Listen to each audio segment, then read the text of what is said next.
No, we're here in surprise.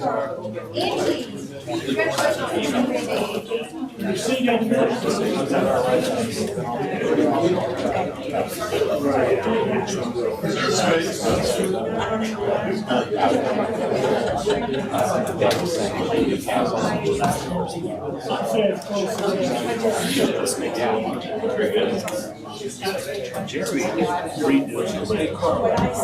said Luke wouldn't be here.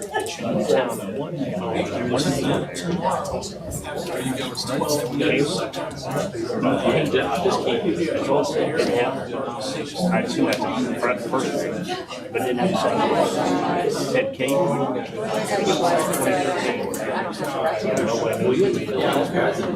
don't Good evening, thank you everyone for coming. We're going to open this meeting first with election of officers for the town council or election of president. I'll open the floor for nominations. I make the nomination of Dave Lecker. Second. All in favor, say aye. Aye. Opposed, same sign. All right, I would entertain, if there are no more no more nominations, to entertain a motion to close the nominations. So moved. Second. You're not writing this down. Everyone in favor, say aye. Aye. Opposed, same sign. Mr. Wagner, do you accept that position? I do. You're up. Joey, you got something similar to do over there, correct? Yeah, so we're going to do election of our president for the township board. Do we have any nominations for president? I nominate Kyle Hall as president. Do we have a second? It has been nominated, seconded. Any other nominations? All right. All vote in favor or oppose? Anyone oppose? In favor? Aye. 2 in favor. Kyle, you're elected president. Thank you very much. And just for the benefit of the audience that hasn't seen this before, first meeting of every year, we have to do this. We can't, we're leaderless until we do things. Everybody will join us in the pledge of allegiance, please.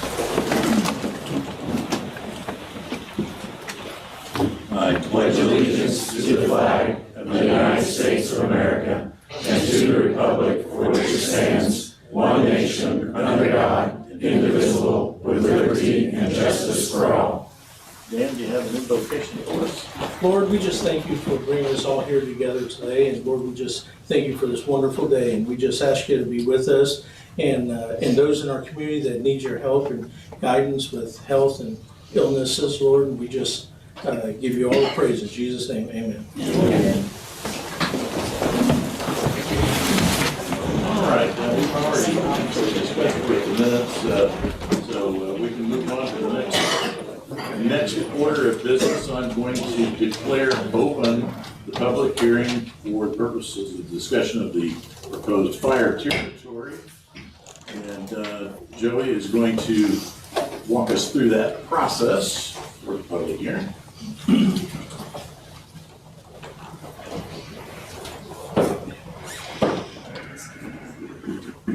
All right, good evening. My name is Joey Cooper. I'm the Township Trustee for Fall Creek Township. Townships in Indiana are required to provide fire protection, and it's the duty of the trustee to provide fire protection for any area that's outside of a municipal area. So tonight's presentation, we're talking about fire protection, EMS protection.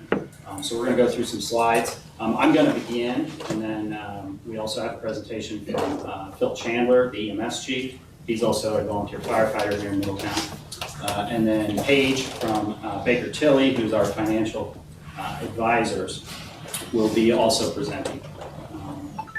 I would also like to introduce our fire territory attorney, Daniel Shackle. He's been working with us on the agreement and helping us kind of navigate these waters. So I'm going to begin with some slides, and there will be opportunity for public comment after our presentations.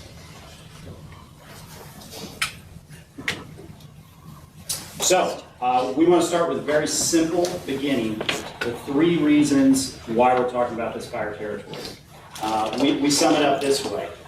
We are planning for the future, and when I talk about planning for the future, I'm talking about how are we going to pay for fire protection 5 years, 10 years from now. The second reason is 24/7 emergency care. We have an ambulance service here in our community.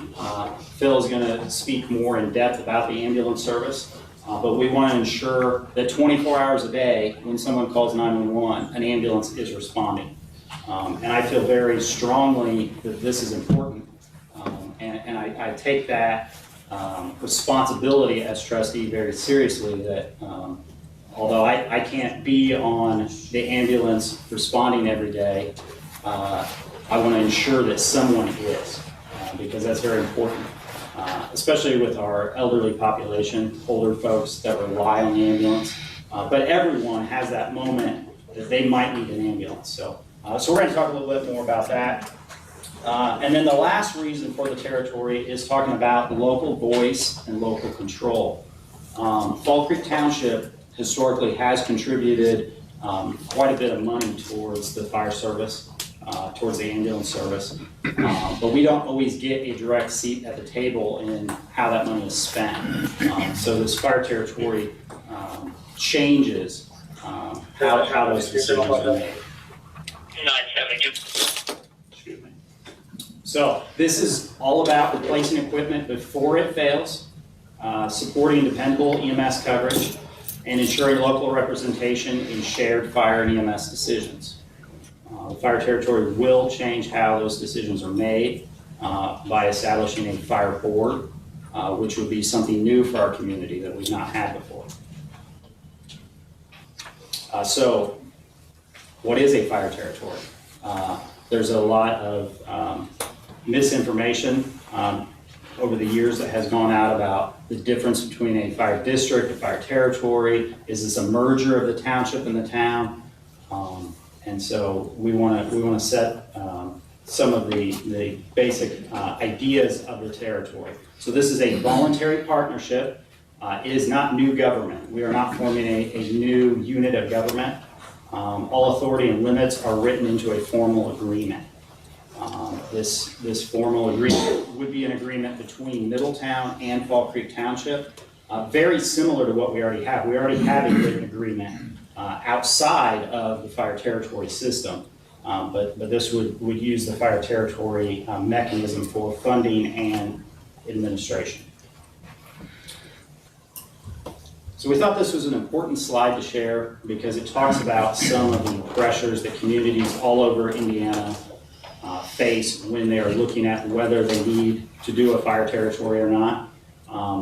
Levy limits, rising costs, and the service demands. Phil is going to speak more about the increased run load. An ambulance service that started in the 1970s doesn't have the same number of runs it had back then. It has significantly more than we even had in the 1990s or the early 2000s. So that is some of those pressures that happen that make it more difficult to run these services. So we broke this up into the public impact. There's workforce challenges, just getting people to show up to volunteer. Then there's always an issue of safety. Is it safe to send 1 or 2 people out there by themselves to go on some of these emergency calls? Do they have the right training? Do they have the right equipment? We would not want to put any of our EMTs or firefighters at risk. So then there's obviously the financial pressure. There's budget shortfalls every year. How are we going to do more with less money? And then the service strain. It really comes down to people are calling 911 more often than ever. So why consider a fire territory?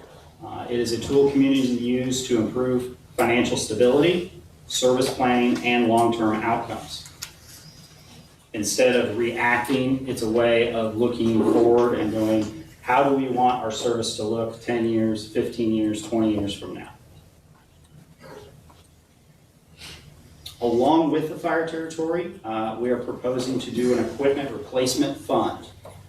We've not done one of these before, so this would be a proactive look at paying for vehicles with money that we set aside each year. Setting aside a dedicated fund that is just for vehicles and equipment. What we're talking about here is fire trucks and ambulances. Ambulances today are north of $300,000. A fire truck is $800,000. So these are real numbers, things that we have to deal with when we're looking at how are we going to afford a truck in 10 years and 15 years. The ability of our community to borrow money to pay for this continues to be limited by our debt limits.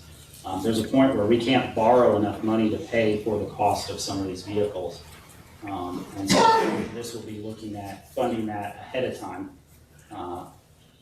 creating a savings account towards future vehicle purchases. So this slide talks about our proposed annual contributions to the equipment fund. There on the right, we have the proposed amounts that we would approximately put into the equipment replacement fund. And then on the left is just a list of some of the fire vehicles, some of the emergency vehicles that we currently own that are operating, they're in service, they're working today. But at some point we have to think about, do we need to replace these and how are we going to replace these? We have a brush truck that is 30 years old. We have a fire engine, which is our second line fire truck. It's 25 years old. Our second line ambulance, 23 years old. And then our fire tanker that carries water is already 19 years old. Still works, it's still going to work for a long time, but at some point, what's the plan to replace these vehicles? And that's what we're looking at with this equipment replacement fund. So speaking of the ambulance service, until you need an ambulance, it's not probably something that you think about. Emergencies don't follow schedules. Most of us don't have to use an ambulance regularly, but when you are in need or your family member is in need, you want to be able to call that number and have someone show up. Staffing pressures are real across the state. There's been an EMT shortage for quite some time. It costs money to get trained EMTs to show up on runs. The staffing is the same across the entire state. There's difficulty getting trained people to show up. And then our third point that we started the presentation with was talking about getting a seat at the table for Fall Creek Township. Fire and EMS decisions affect every resident. The territory ensures that Fall Creek Township has defined representation and shared decision-making authority. Over the years, we've spent a lot of money to provide fire and EMS protection for Fall Creek Township, but we don't get a lot of say-so in how that money is spent. So this would create a shared model that incorporates both communities of Middletown and Fall Creek Township together making those decisions.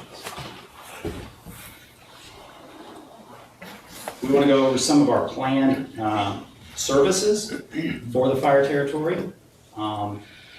This plan talks about filling in the gaps. It does not replace volunteers. We're not trying to replace volunteers that are currently helping serve the community. We just know that they're not always available. There's fewer and fewer people who work in town. They work farther away. They work longer hours. Many people have to work multiple jobs, so it makes it tougher and tougher to find volunteers. And so the planned services of the territory would be about keeping that volunteer model and supplementing it. So some of the other services that the territory plans to provide. It funds the administrative work required to run the fire and EMS, things like payroll and HR, so that the work is properly supported. It also sets aside dedicated funding to maintain the fire station. A major improvement that we will see with the territory is EMS staffing. plan funds full-time EMS positions to ensure reliable 24-hour ambulance coverage. For the fire service, volunteers remain the backbone under this plan. It does invest in safety through ongoing training and regular replacement of firefighter protective gear. A set of gear for a firefighter costs thousands and thousands of dollars. The volunteer fire department cannot afford to replace 30 sets of gear all at the same time. So this fire territory would look at replacing 3 sets of gear every year, setting aside those thousands of dollars to fund that and make sure that the 30 volunteers in the course of 10 years all get their gear replaced. The national standard is for gear to not be any older than 10 years old to be within compliance of national standards. This would keep all of the gear and all of our firefighters up to date and safe. This slide talks about some of the stipulations of establishing a fire territory. State law requires public notice, multiple hearings, local votes, and the state review at the end. This process is meant to be transparent and structured. This is the first of 3 hearings we will be having. We've advertised them in the local newspaper, on social media to let everyone know about it. There is a final meeting after the hearings that is held for the communities to do a final vote on whether to establish the fire territory. All of these steps have to be completed in the first quarter of the year. Once all of that is done, it is submitted to the state and they check to make sure that we have done the process properly, and if so, then the fire territory would be approved. Within the fire territory, there's something called a provider unit. And Fall Creek Township would be the provider unit for this fire territory. That means that Fall Creek Township handles administration, paying the bills, handling some of the HR matters, but that authority is limited by the agreement. The control remains shared. The provider unit will handle the finances, so funds between Middletown and Fall Creek Township for fire and EMS are combined, and they're only used for fire and EMS. There's stipulations that those funds can only be used for those purposes. A separate replacement fund would support that long-term equipment planning, and any new levy funding would start in 2027.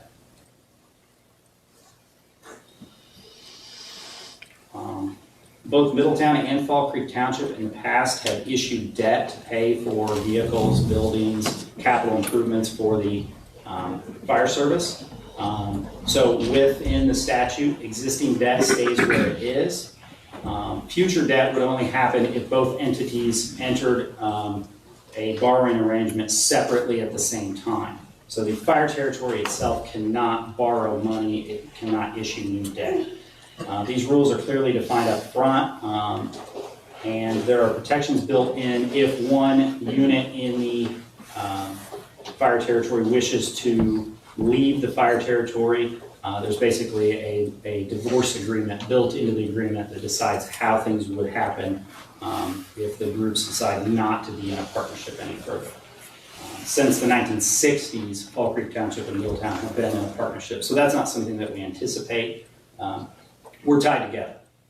Middletown and Fall Creek Township we're all part of the same community, so that's not something that we would anticipate happening, but those protections are built in.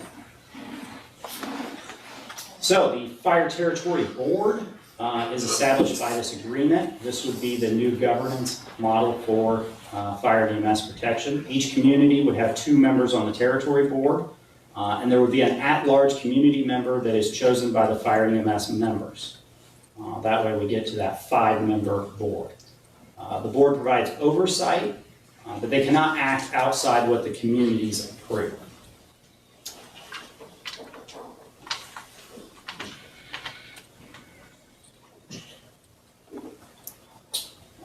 So a big question is going to be, what's this going to cost? There's going to be a new tax levy. page is going to go into the new costs associated with the fire territory with the equipment replacement fund. But specifically, our property tax levy is going to be spread out between Fall Creek Township and Middletown. So everyone in Middletown and in Fall Creek Township would be paying the same rate. Currently, that's not the case. There's an unequalness between the township and the town on who pays for fire protection currently.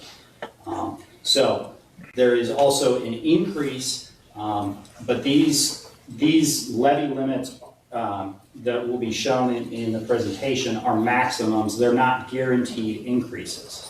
One of the issues that we had as we discussed forming this fire territory, currently Middletown and Fall Creek Township receive funding through local income taxes. LIT is usually what we call it, both for ambulance, fire, public safety, and the state has changed the law and actually eliminated all of the current LIT laws on the books, and they're basically starting over. Under the new LIT laws, the control of what that tax rate is and how much is collected is solely with the county council. I would anticipate, because Henry County has multiple public safety LITs currently, that the county council would continue to fund fire departments, ambulance services through LIT.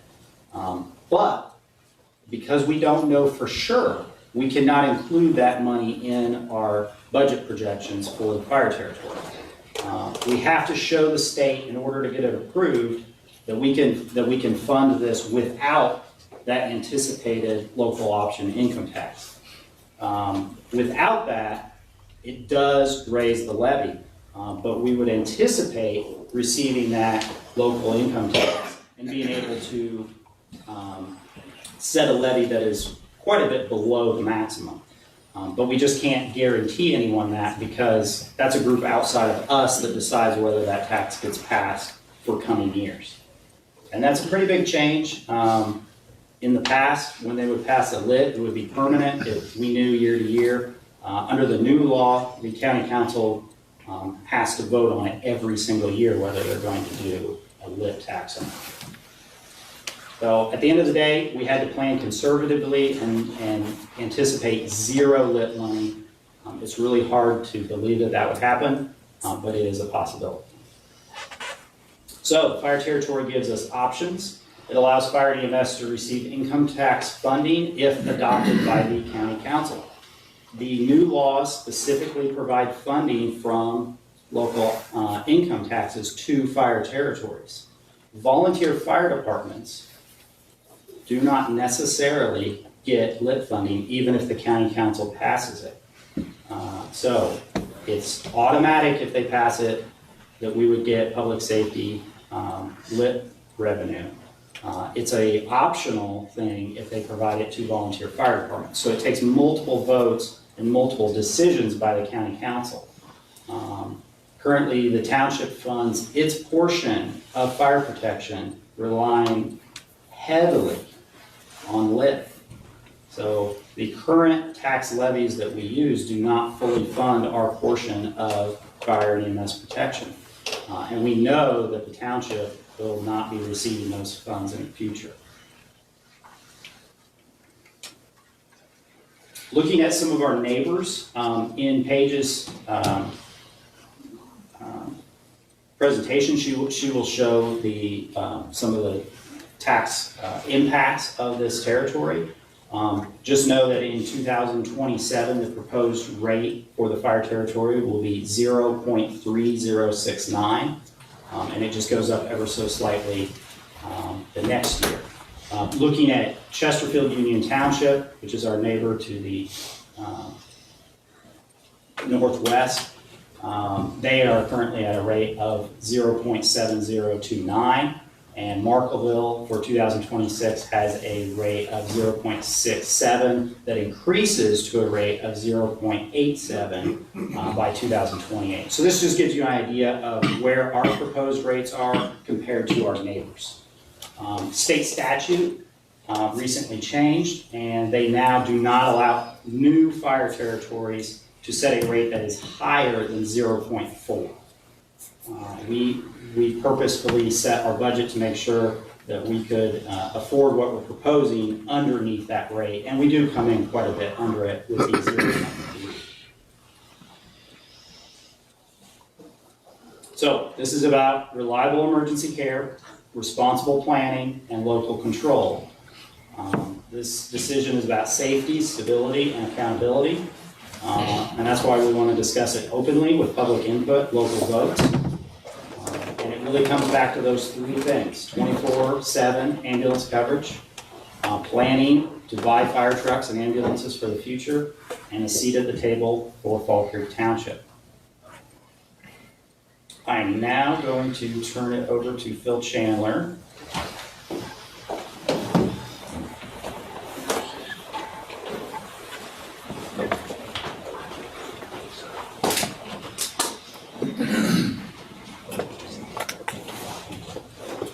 You can use this, or you can.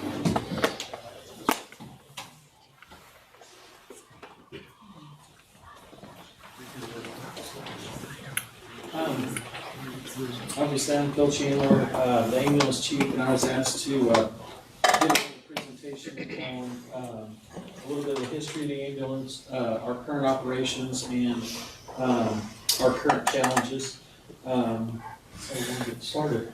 The ambulance here in town was established in 1974 by a group of citizens concerned about ambulance response time coming from Newcastle. The same group formed a 501c3 and took donations around town and purchased the first ambulance and sent members to training to become state certified EMTs.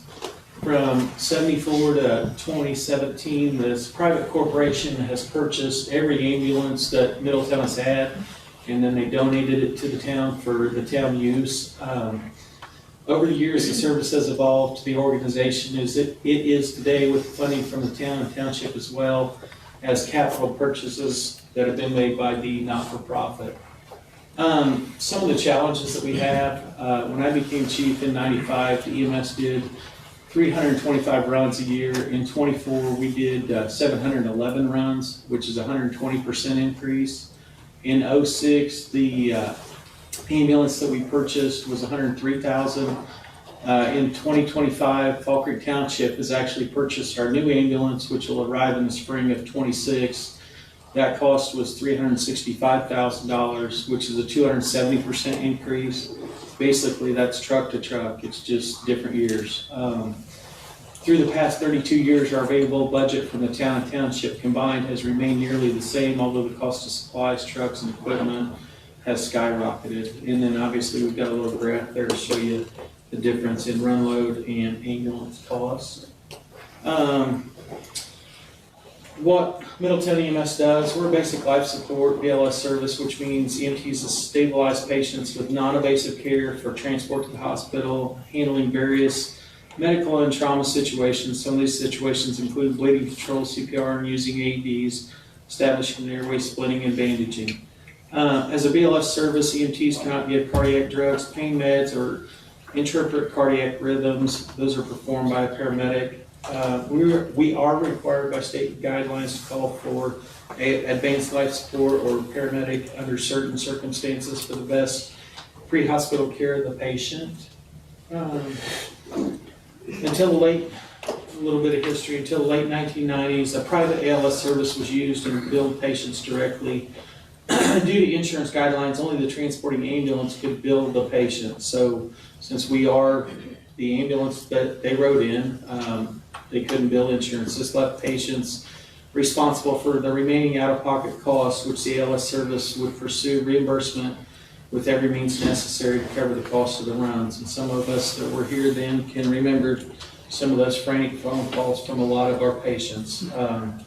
To reduce the financial burden on the patient in the late 90s, we began billing insurance directly and contracted with the ALS provider, using insurance revenue to cover the ALS costs, so the patients were not responsible for those out-of-pocket costs. Over time, multiple ALS options have been used. Currently, it's a shared model in place. Chesterfield provides our ALS in the northwest portion of the territory, our territory with Newcastle.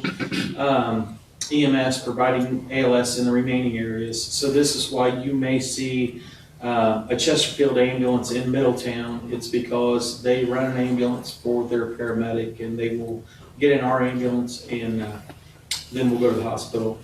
Currently, Middletown EMS bills insurance and accepts assignments, so we take the amount paid as full payment. Reimbursement rates, particularly for Medicare and Medicaid, have not kept pace with the rising cost of operations and inflations in our field. In 92, EMT certifications required 88 hours-ish, which was under 4 months with classes twice a week. Today's EMT programs exceed 160 classroom hours, including ER and ambulance observations. Typically, it's spanning six months, meeting twice a week and several Saturdays. Since COVID, the number of certified EMTs and paramedics statewide has declined approximately 25%, due with fewer renewals and new certifications, which has contributed to a huge statewide and national EMS staffing shortage. Middletown has a rich history of volunteer staffing up until the early 2000s, like the rest of the country. And we've had a sharp decline in volunteerism. In 2010, we have transitioned to paid EMTs to maintain reliable coverage. As of November of 24, both EMT and driver positions are paid due to volunteer shortages. Middletown EMS currently has 8 volunteer-only members, so there's 8 of us that don't get paid at all. There's 4 members who are paid and volunteer, and then we have 14 paid part-time members who actually do a majority of our hours, especially daytime during the week. Our current struggles, paid EMS coverage is partially funded through the town's lit money, as Joey alluded to, through our EMS allocation of that lit money. However, these funds are insufficient. This requires the private corporation to subsidize that funding staffing costs beyond the insurance revenue, which is an unsustainable long-term model. Despite paid staffing, recruiting qualified personnel remains difficult due to the limited sustainable funding, which prevents offering benefits such as health insurance and retirement, which really places us at a disadvantage when we're trying to hire qualified people. I'd like to thank you for your time and hope this has given you some insight to our operations on Middletown EMS. I don't have to let somebody else change it. I would just like you to get through that part. My technology ability is very low. And if you know me, that went without being said. All right, we're gonna bring Paige up. I'm gonna get her presentation pulled up here and we'll let her, if you want.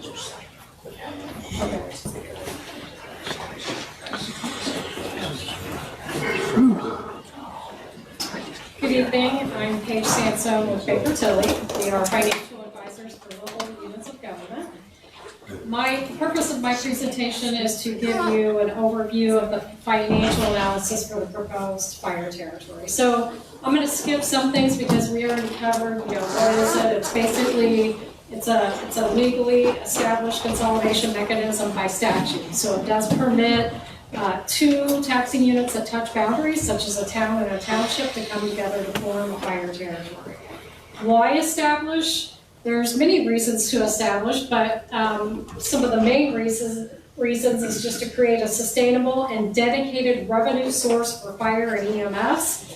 It spreads the cost of fire and EMS over a larger tax base, or it basically equalizes the cost. As was mentioned earlier, everyone will pay the same property tax rate for fire and EMS. It should improve operational efficiency and response times. It should enhance firefighter safety and resources and meet the growing service demands, and we're seeing that all over the state of Indiana. So also mentioned was the process. We're going to have 3 public hearings. This is the first of the 3. On February 17th will be the adoption meeting, and that's where each fiscal body, the township board and the town council, will make the decision as to whether they want to vote to approve the fire territory. And then the final step is to ask the state for permission to levy property tax for the new fire territory. So again, we're proposing the participating units to be Fall Creek and Middletown. As was stated earlier, Fall Creek Township would be the provider unit. They would levy the property tax on behalf of the entire fire territory to everyone that's in the fire, or to all the properties that are in the fire territory. They'll be responsible for preparing the annual budget and just performing all of the necessary accounting and financial functions related to fire services. We are contemplating a 5-year phase-in of the property tax levy and rate. Obviously, year 1 is going to be the bigger, tax rate increase, but then years 2 through 5 and going forward, very minimal rate increase, which you will see. So again, this would start in 2027 with the full rate implementation by 2031. So we kind of want to give you a picture of where we are right now. So for 2026, this is the funding that we have for fire services here in both the township and Middletown. So Fall Creek Township contributes about $102,000 of funding. It's a combination of property tax, local income tax, some other miscellaneous revenue. Part of that goes to the operating, so $44,400 for operating, and $57,000 is generated for capital. And then Middletown generates about $128,000 in receipts. So all said in total from the town and township, there's about $230,000 of funding for fire and EMS. The property tax rates, this was mentioned earlier, in Fall Creek Township, the taxpayers are paying almost 6 cents per $100 of net assessed value for fire service. However, in Middletown, that's about 13 cents. Now, Middletown does not have a dedicated rate for fire, but they do pay for fire services out of their general fund. So if we calculate what that property tax rate is from the general fund, it's about 13 cents. So there is a difference there. With the fire territory, everyone will pay the same rate. So here's the proposed budget of the fire territory. We just kind of like to show you the detail that goes into this. It's divided up in administration, EMS, the fire division, obviously, and then that equipment replacement component. One of the benefits of having a fire territory is that they can have an equipment replacement fund, which can generate monies that are dedicated just for that equipment replacement.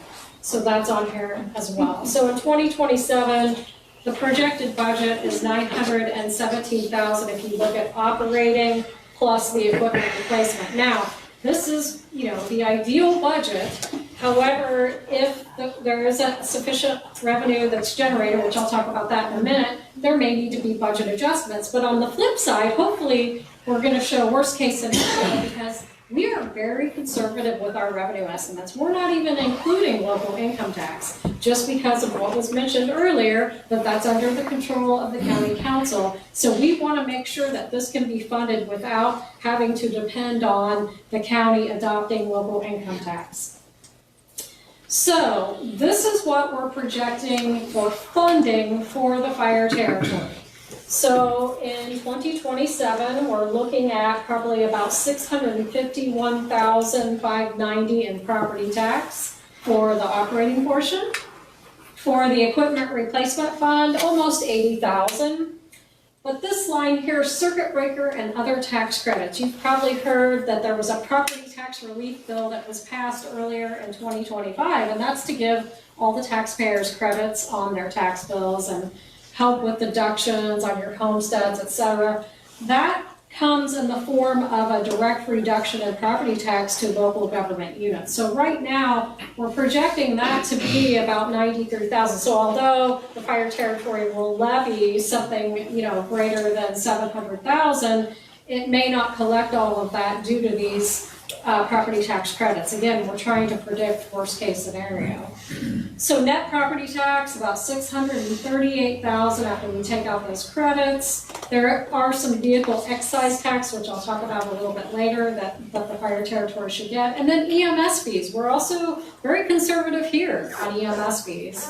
And again, that is to show hopefully worst case scenario, that if the EMS fees only come in at $150,000 and we don't have the local income tax, how much property tax do we need? And that's going to be about $638,000. Then we have our disbursements here. Even though the disbursements were higher on the previous page, you can see that really if this comes in as worst case scenario, then the total budget is only going to be about $824,000. And the point of that is just that the fire territory will have to adjust budgets if revenues don't come in as expected. If they come in higher because we're so conservative here, then maybe they can get their full budget that they are hoping for. So again, down here at the bottom is how we're calculating the tax rate for the fire territory. So we have a property tax levy of $731,000, that's gross before we apply any circuit breaker credits. The net assessed value, or the tax base, the property value of this whole entire fire territory is about $238 million. So if we look at, okay, what tax rate per 100 do we need to generate that $731,000? It's 0.3069. And again, that was mentioned earlier. So the first year is where we're going to see the increase, but then years after that, it's just a kind of a phase-in of the budget and the levy, and it's a very small tax rate increase going forward. And you're going to see how small that is because it has very little impact on the tax bills after 2027. Debt service, this was already mentioned, but any pre-existing debt, which Fall Creek does have some, cannot be rolled into the territory. It will just continue to be paid as it is now until it's paid off. Okay, so now here's where we get into your tax bill impact. So in order to figure out how your tax bill is going to get impacted, we have to figure out how does it impact the overall property tax district rate. So a district rate is a combination of the school, the county, the library, the township, the town. All of those added up is the district rate, and that's what your bill is based upon. So if we can figure out what the percentage increase is to the district tax rate, that tells us what the percentage increase to your tax bill will be if your property is not already hitting the caps, meaning you're already paying the maximum you can pay by law. So Fall Creek Township, because your rate is lower than Middletown right now, that's where we're going to see a bump there. So we're looking at a potential increase of 14.3%. I am going to show some examples. But the current district rate is 1.73. We can back out the rates we currently have for fire services. So there is a bit of an offset there. So in Fall Creek, I said that, you're paying about 6 cents for fire services. That comes off. Then we put on the fire territory rate. So the net increase is about 25 cents. So the overall increase for Fall Creek is 14.3%, and I'll show you how that impacts the average tax bill. Middletown, we're looking at a 7% increase. There again, the current district rate is higher than Fall Creek. It's at 2.53. We can eliminate the 13 cents currently paid for fire services, add on that almost 31 cents for the fire territory, so the net increase is less than 20 cents. So again, 7% increase. And I'll go back to the fact that these percentages are important because that means that equates to the percentage increase in your tax bill if you're not at the tax caps. Now, many properties in Middletown are at the tax cap, so this won't even affect those properties. One other note I wanted to make is that in the future years, we're phasing this in, but it's such a minor increase that it's only a 0.1% increase to the tax bill. And for many of the tax bills, the average tax bill, that's like $2 for the whole year. So that is not really the focus, it's the focus on year one. So again, this is just to summarize what I just said. We're looking at the estimated change in your property tax bill if you're not at the caps. If your property is located in the unincorporated Fall Creek Township outside the town limits, you're looking at 14.3%, Middletown 7%, and then going forward, it's very minimal, 0.1%. So now we're going to get to some illustrative examples, and we couldn't put every possible scenario, but we picked 3 examples of residential homestead property, so your primary residence. So I started with a $150,000 residential home value. So if that's located in Fall Creek, then the 14.3% equates to just $11 a month. For the annual, it's $130 annually is the increase. For Middletown, that same property, the 7% increase equates to $3 a month, which is just $38 for the annual increase. $210,000 for this area is the average residential home value as of 2025. So you're looking at a $17 monthly increase or $207 for the whole year. Now notice in Middletown, that property value, $210,000, is at the tax caps, so no change. Properties in Middletown, because the rate is 2.533, hit the tax caps pretty quickly. So there's going to be a lot of properties that aren't impacted. Obviously, a $150,000 property is impacted, but when you get up to 210, it's not impacted.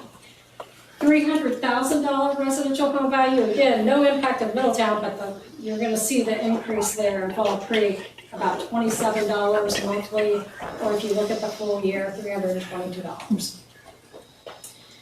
So this is probably more information than you care to have, but if you're interested as to how much of your tax bill goes to which entity in your taxing district, we picked the 210 residential homestead because that's the average homestead in this area. Currently, this is current on the left-hand side, when you pay your $1,446 tax bill, only $48 goes to fire and EMS. You can see a lot of it, $746 goes to the school, Henry County gets $523, etc. With the fire territory now, they're obviously going to get more. Now $254 can go to fire and EMS, and then the rest of the units are going to get their same allocation because the tax caps are an issue in Fall Creek Township. In Middletown, about $107 goes towards fire services. After the fire territory is established, you're looking at about $238, but there is a little bit of a decrease in some of these other units because of those property tax caps that I mentioned, and I'll talk about that here in a little bit. But it's not a substantial decrease, but there is going to be kind of a spread because there's going to be some taxpayers that don't pay more because they're at the tax caps. So it's going to kind of shift the burden of the tax.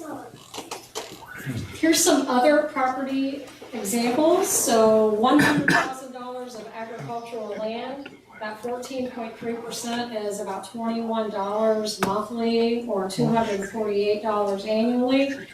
Middletown, there is no impact to agricultural land because all those properties are hitting this, or at least the $100,000 properties are hitting the tax cap. So really what that means is $100,000 and above hitting the tax caps. $300,000 residential property, you're looking at about $62, and these would be the residential rental type of properties, so the apartments or any type of rental, residential rental. Yearly $744. And then we just picked a $500,000 commercial property. In Middletown, those are not hitting the tax caps, at least not that property value, so we do see an impact there, $74 and $890 annually. Or in Fall Creek, it's $103 monthly and about $1,240 annually.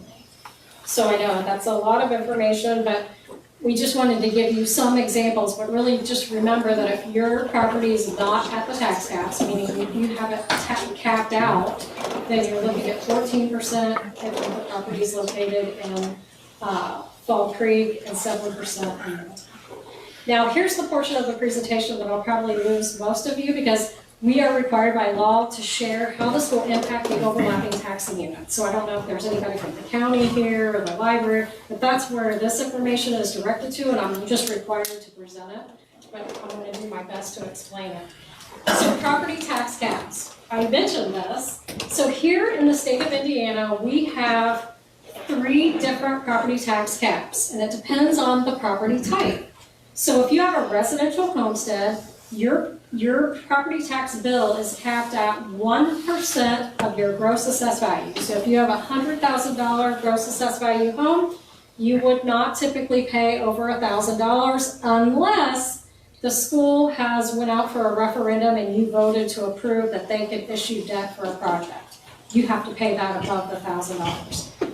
But otherwise, your bill would be capped at 1% of gross assessed value. This is the second classification, which would include other residential, rental, agricultural land, and long-term care facilities. Those are capped at 2%, so they have a higher cap, so they would be capped at the 2,000 if we stayed at the $100,000 value. And then the final classification is commercial and everything else. They have a higher cap, and that's 3%. But that's what I was getting at earlier is, if you're already capped out and these tax rate changes are happening where the tax rate is increasing, if you're capped out, you don't pay anymore. It's those that are not capped out that would pay the additional amount. So again, we have to show how all the overlapping taxing units will be impacted by this potential fire territory. So they're all listed here. You can see that Fall Creek, Middletown fire territory, yes, they will be impacted by tax caps. Of course they will, they're levying taxes. So you can see there where in the very first year, they could potentially see a reduction in their tax revenue of $93,000, and you can see what it does going forward. Henry County could potentially see some reduction. So as those numbers go up, that means it's reducing their property tax levy. We see this, I mean, that's part of our tax system. Whenever there's people hitting the tax caps and we're increasing the taxes, then there's gonna be more credits issued to those that are at the tax cap. So that's pretty typical. We have to show the whole entire county, so that went on to the second page. Local income tax, that was mentioned earlier, and I'm required to present that. So right now, we have a local income tax structure, but that structure, as I think Joey alluded to this, will expire at the end of 2027. So the current structure in Henry County is we have certified shares, public safety, EMS, correctional facilities, property tax relief, judicial system. This EMS, public safety certified shares, those are all going to expire. So that's why we were talking earlier is that we're going to be dependent on the county to adopt some sort of fire EMS local income tax. If they don't, we're not guaranteed to get it. So this is the current structure. Right now, the statute says there will be a new structure, but I will caution everybody that there is a legislative session going on right now, and there's already proposals to change this, but I'm just gonna base this on what we know today. So lit distributions in 2027 will be based on each unit's proportionate share of what they levy in property tax. So in other words, units within the county that levy more get a bigger share of local income tax. Well, that's fine, but since the fire territory, their first year of operation is 2027, not 2026, this fire territory is not going to affect anything in relation to local income tax for the overlapping units. So there's no issue there. I think I already covered that. And yes, there is a new lit structure, and again, as mentioned a couple times now, the county will have the authority to adopt a fire and EMS lit, but again, they're not required to, and they're not required to distribute it to volunteer fire departments. One final piece of revenue that could affect overlapping taxing units is this vehicle excise tax that I mentioned earlier. So when you go to the license branch to renew your plates or register your vehicle, you are paying an auto excise or a commercial vehicle excise tax. That's actually distributed out to all taxing units that levy property tax. And it's also distributed based on how much property tax you levy. So units within the county, like the school and the county unit, who levy a lot of property tax in relation to the other smaller units, get a pretty big share of that. Well, the fire territory is gonna be able to levy taxes, so they will get a share of this vehicle excise tax. That's part of the funding, and we included it in the analysis. But because they get a share, then the other units will get a smaller share. There's only so much that goes around. So that's why we have to show, yes, there's Fall Creek Middletown Fire Territory, they get a share, it's only, less than 50,000, but that's gonna come off of some of the other units' share, not by a lot. But that's why we need to show that so that the other units know how they're going to get impacted. So that goes on to the second page. So I'm sure that wasn't too exciting there at the end, but I'm required to provide that information. So that concludes my financial presentation.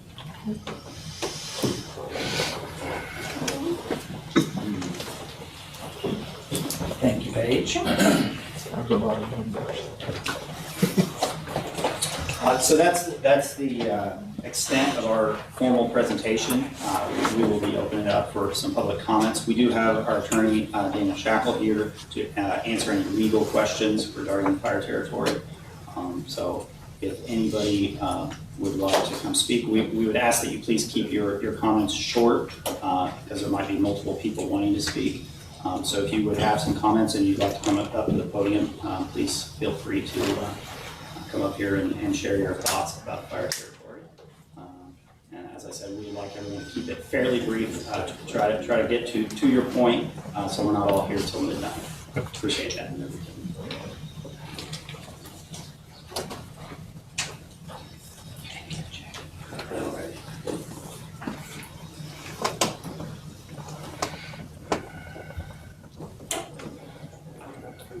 Joey, I don't have I want to know if I can get a copy of any of the slides. Because I have a lot of questions, but I'd like to. Stack up right here. Great, thank you. I knew you guys would be on that. Thank you.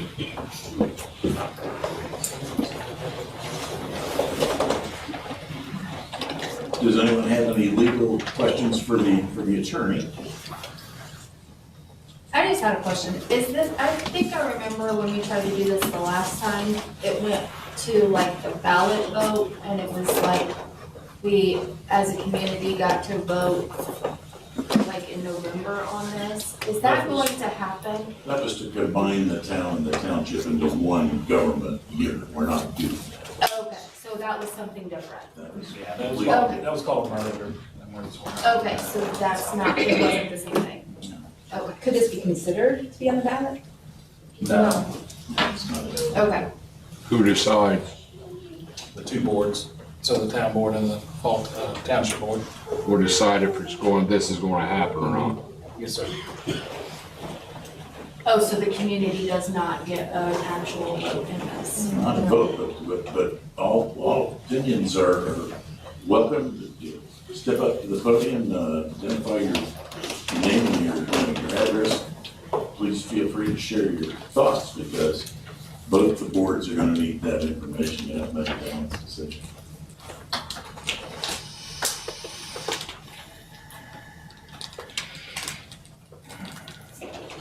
This isn't a speak now or forever hold the peace thing. If you need some time to chew on it, we're going to do this all over again in 2 more weeks. So take time to organize your thoughts.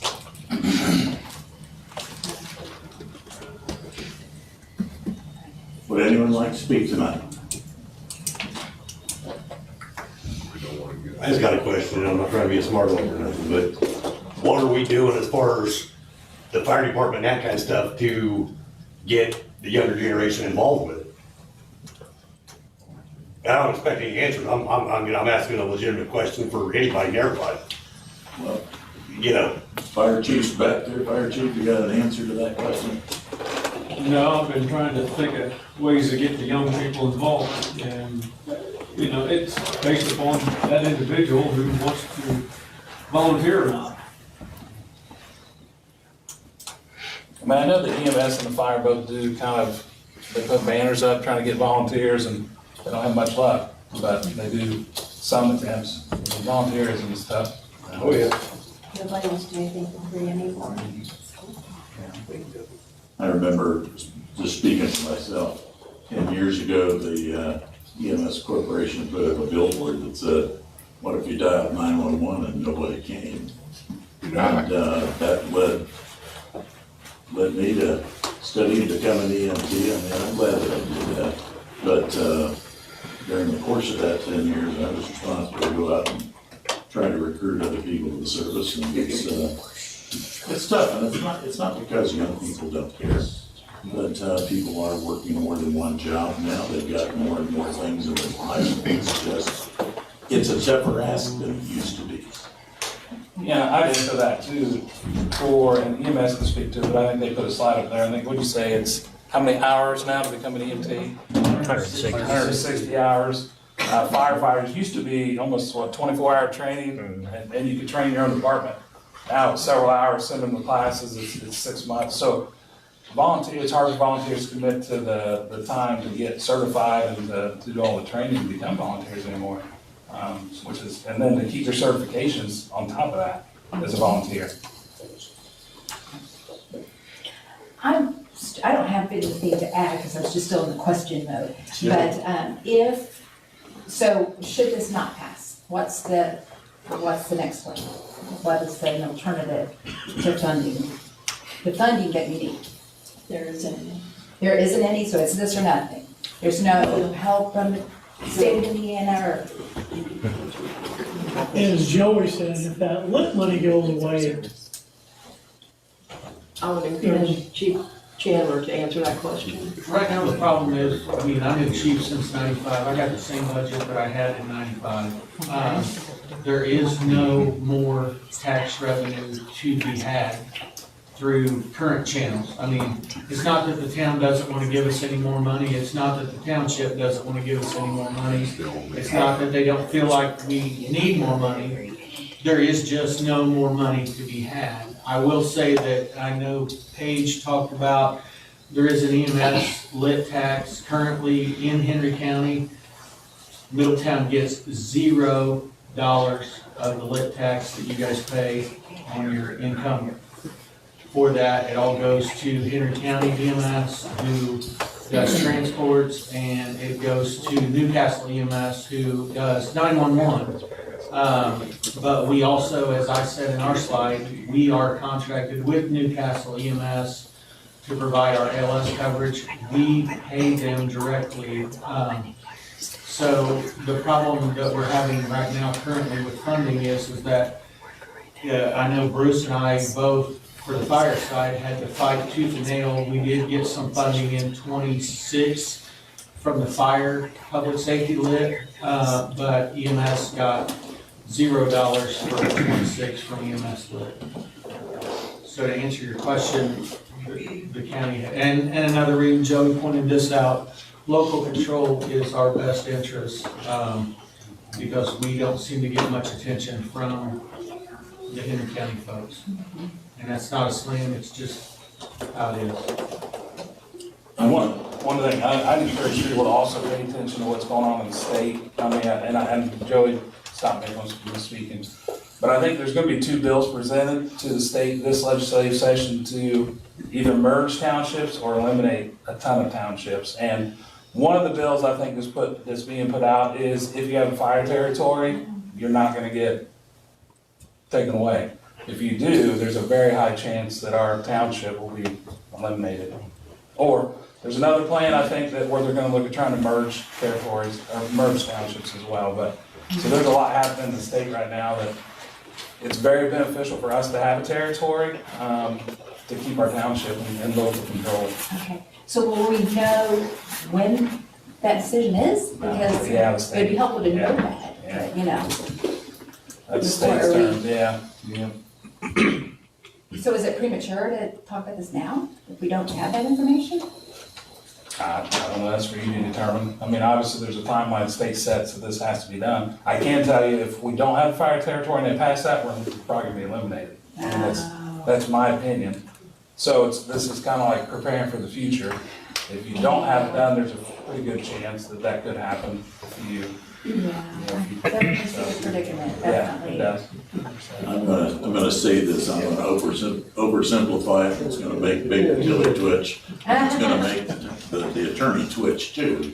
But Phil's point that EMS didn't get any money this year from EMS lit, income tax. Because that decision's made at the county level.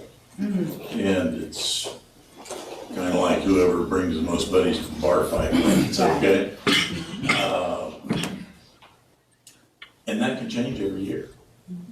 And so part of the attraction of the fire territory is that the people in this room and the people that live in the township can control their own destiny.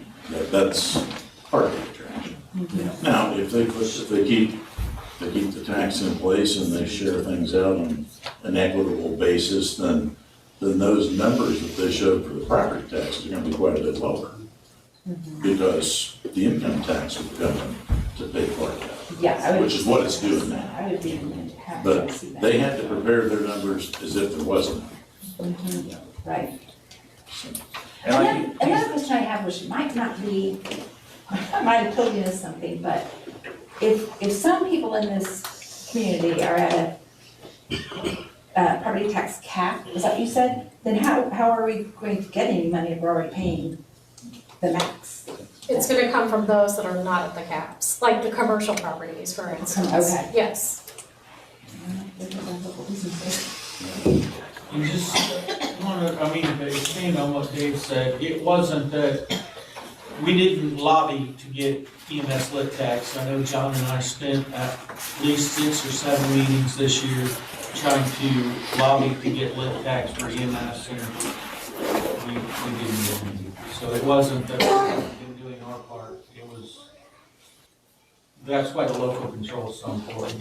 The other advantage is, and I don't know if Dave said this, I know Paige did, but if we do form a fire territory, we automatically get the lit tax if it's passed. It's not an option that they give it to us like it currently is now. So they would still have to pass the lit, but should they pass the lit, we automatically get it by being a fire territory, whereas now being volunteer, we are at their discretion for a second and a third vote to get that lit tax.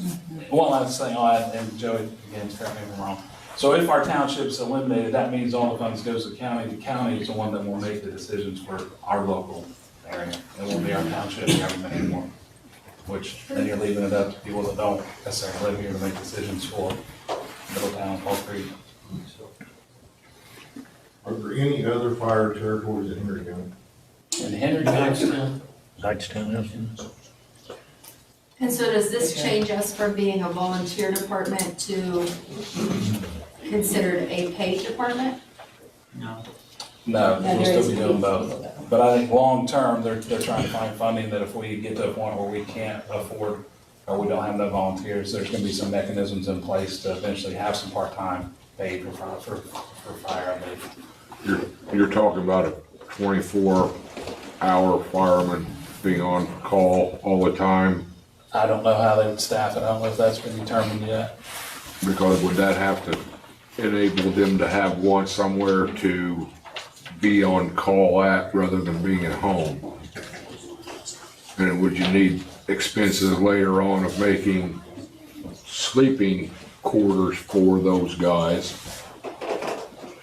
Yeah, those are all good questions, I think, things that have to be thought through. I know, long-term, the plan is to try to budget, that if that does come up, that they would have the budget to do that, but I don't know what the long-term plans are for that. The full-time EMTs that you've got or would look to add, what are you do for sleeping quarters for those? Are they on call somewhere right here all the time? I'd probably let Phil answer that, but I think based We on. currently have sleeping quarters for anybody, for any part-time or EMTs or drivers. And we're We also, use them. the township is in the process of acquiring the building next door. Should have already been done, but there was some hiccups there that we're gonna move our paid staff for sleeping to the building next door. but we're waiting on the bank to get done with that process. So Phil, one thing he asked is currently the paid EMTs, do they stay on station while they're paid? If they don't live within 6 minutes of the station, yes, and there is, the people that are paid only, all do stay on station. The 4 that are paid and volunteer live in our territories within 6 minutes of the station, so they do not stay on station. Well, I guess what I meant was if this passes, are they mandatory that they stay here rather than being on call from home or wherever? If they're within 6 minutes, then no, they're not required to stay on station, because there's still 8 of us who are volunteer only. Okay. And I'm not gonna volunteer and stay down here when I live 4 minutes from here. I understand now. I agree with you. I agree with you. And I didn't mean that to be the way it probably came across. No, you're fine. You're fine. I tried to disclaim that. The lit tax that comes from the county, what this gets, is that a percentage of the total county for everybody in the county? Or is that considered just people in Fall Creek Township or Middletown of what your percentage comes off of? Well, the lit now is at the discretion of how the county council. Right, I understand that. wants to chop it up. What's that, everybody in the county puts in, and Middletown Yes. gets a percentage of that? Yes. Okay. But, yeah, all the income, yeah. Yes. And one thing, and I think Phil brought this up, the current law, I think that's symbol 1 or whatever, is if there is lit money, a fire territory is guaranteed to get it. There's no choice, you have to No get it. choice. The county has to give it to the fire territory. If there is no fire territory, the county government is not required to fund volunteer departments. So they could say, well, Middletown's volunteer, we're not gonna fund that. If we're a fire territory, it's by the law, they are mandated to give us some of that lit money. One last question. Has it been considered or would it benefit in this new territory to add Sulphur Springs and Caddis? We talked about it, but logistically, it doesn't make a lot of sense, and neither one of those, our ambulance already covers about 80% of Jefferson Township and about 35% of Harrison Township. And geographically, our run load is higher in Middletown, Fall Creek Township, I'm talking EMS. 70% of our runs are in Fall Creek Township, including Middletown, whereas 30% are outside of there. So geographically, trying to get an ambulance located at the school, because that worked real well for those 3 townships. But it doesn't work real well because I'm driving from Middletown to the school to get an ambulance to come back. So response times would not benefit. So we talked about it in-house. We didn't talk with Jefferson and Harrison Township, but it didn't seem to be a good merger, fire and EMS either way.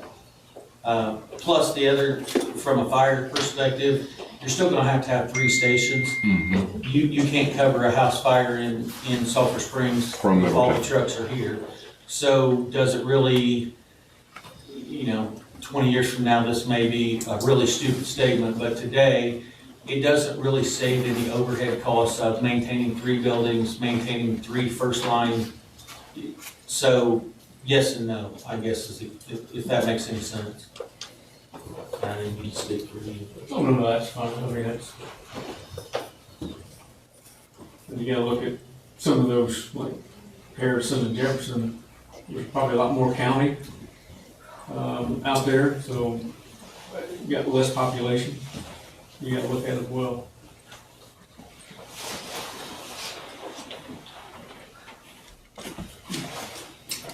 Does anyone else have any other questions, or did you want to make any statement?